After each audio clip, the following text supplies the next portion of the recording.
Hello प्यारे बच्चों, welcome back. इस बार के लिए अगर आपसे पूछा जाए कि एक क्वेश्चन श्योरली बता दो सर कि ये तो आएगा ही 3 मार्क्स का, ये है बेसिक प्रोपोर्शनैलिटी थ्योरम।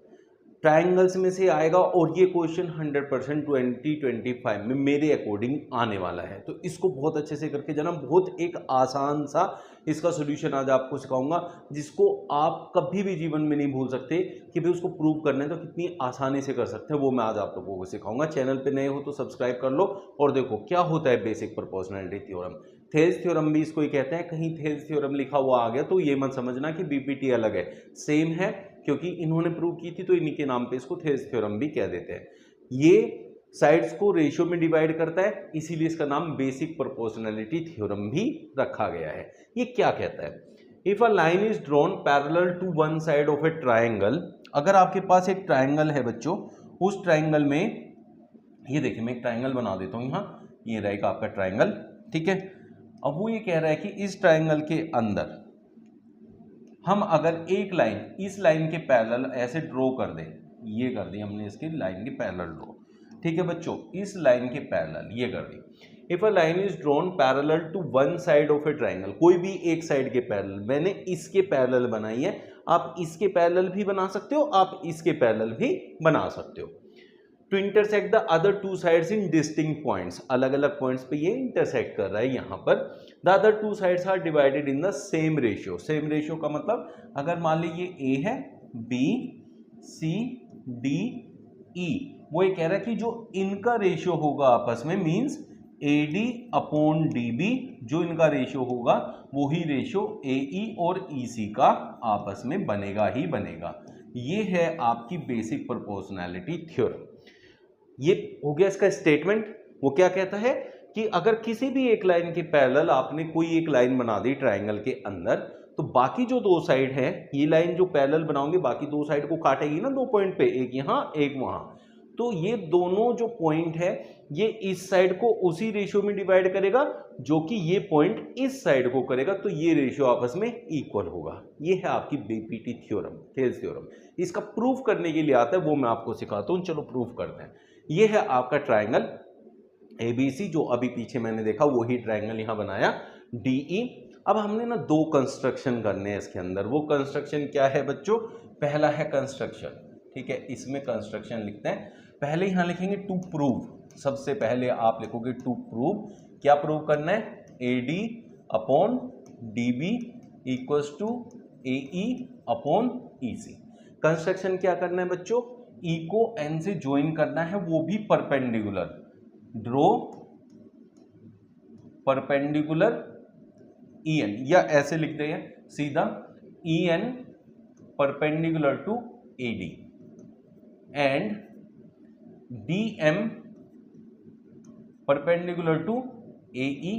अब बच्चों अगर ये ई एन अगर AD का परपेंडिकुलर है तो बच्चों ये DB का भी परपेंडिकुलर होगा और ये पूरी AB का भी परपेंडिकुलर होगा, क्योंकि अगर मेरे पास एक लाइन है उस पर मैंने यहाँ ये परपेंडिकुलर खींचा है, तो बच्चों ये A यहाँ मान लिया B है, AB के लिए भी है, AC के लिए भी है, BC के लिए भी है, CD के लिए भी है, BD के लिए भी है, AD के लिए भी है। तो ऐसे उस लाइन पे जहां जहां आपकी वो लाइन आएगी, लाई करेगी, उस पूरी लाइन के लिए परपेंडिकुलर माना जाता है। तो अगर हम कहें NE या EN is perpendicular to AD, then it will be perpendicular to AB as well as DB। ठीक है बच्चों, ये बात याद रखनी। AE के लिए परपेंडिकुलर DM है तो EC के लिए भी परपेंडिकुलर DM ही होगा और AC के लिए भी परपेंडिकुलर DM ही होगा। एक चीज ये याद रखनी है। हमने कंस्ट्रक्शन कर लिया है। कंस्ट्रक्शन करने के बाद आप लोगों को क्या करना है? सबसे पहले छोटे ट्राइंगल का एरिया निकालना है। Area of triangle ADE, 9th class में पढ़ा था। AR मतलब एरिया, ब्रैकेट में जो लिखा है उसके एरिया की बात हो रही है। एरिया क्या होता है बच्चों ट्राइंगल का? Half into base. अब बेस हम ले लेंगे AD इंटू हाइट। हाइट है बच्चों इसके लिए EN। ये हो गया, इसको इक्वेशन 1 ले लेना है। फिर से area of triangle ADE he find करना है। अरे सर ये तो निकाल चुके हम, अब इस वाले को बेस लेके निकालना है, AE को बेस लेना है। That will be half into base, that is AE into height, अब हाइट क्या है बच्चों इसके लिए dm, ये हो गया इक्वेशन 2। अब बच्चों इक्वेशन 1 इक्वल्स टू इक्वेशन 2 करना है, क्योंकि ये एरिया ऑफ सेम ट्राइंगल है, इसी ट्राइंगल का एरिया इससे निकला है, इसी का इससे, तो आपस में इक्वल होना लाजमी है।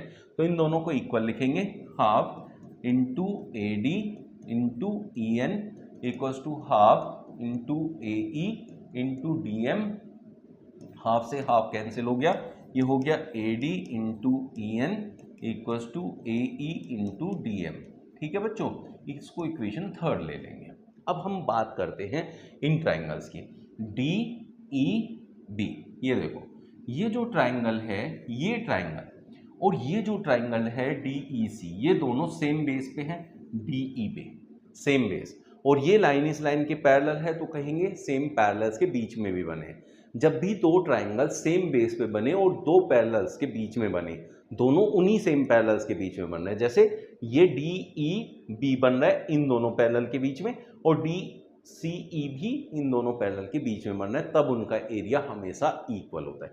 तो आप लोग क्या लिखोगे, the two triangles D E B and D E C are on same base D E and are in between same parallels D E and B C, therefore their areas are equal. ठीक है बच्चों, अब इनके area क्या होंगे वो समझ लो।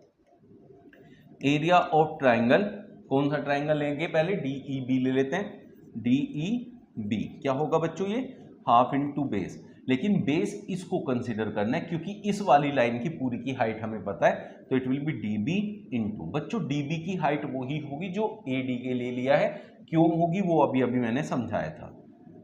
इसको 4th ले लेते हैं, एरिया ऑफ ट्राइंगल, अब लेंगे D E C, D E C will be equals to half into, अब इस बार बेस बच्चों ई सी लेना है, ठीक है, ई सी, और उसके लिए क्या हाइट होगी, डी एम हाइट हो जाएगी।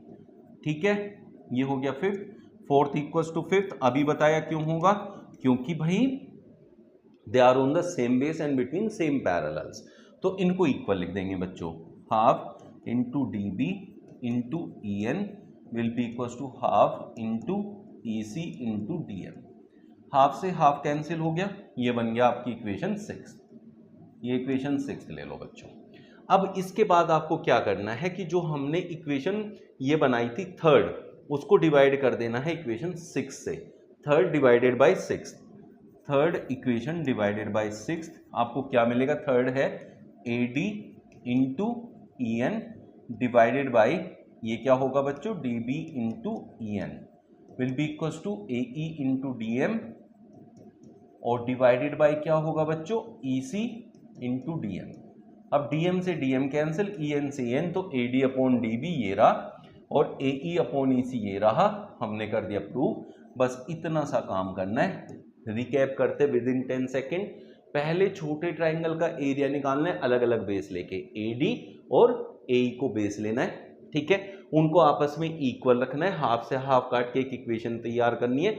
अब जो ये इक्वेशन तैयार होगी, इसको डिवाइड करना है किससे, इस ट्राइंगल को लेना है उसका एरिया, और इस ट्राइंगल को लेके उसके एरिया को इक्वल रखना है, because they are on the same base and between same parallels, उससे फिर इसको डिवाइड कर देना है, you will get your answer in simple 3 steps. आपको ये आंसर मिल जाने वाला है। आपको कैसा लगा ये सेशन कमेंट बॉक्स में बताएं, और चैनल को करो सब्सक्राइब। ऐसे बढ़िया सेशन पाने के लिए बेल आइकन जरूर प्रेस कर देना, और डेली हमारे सेशन में जुड़ सकते हैं आप लोग शाम को 7 बजे। मिलते हैं कल फिर, थैंक यू।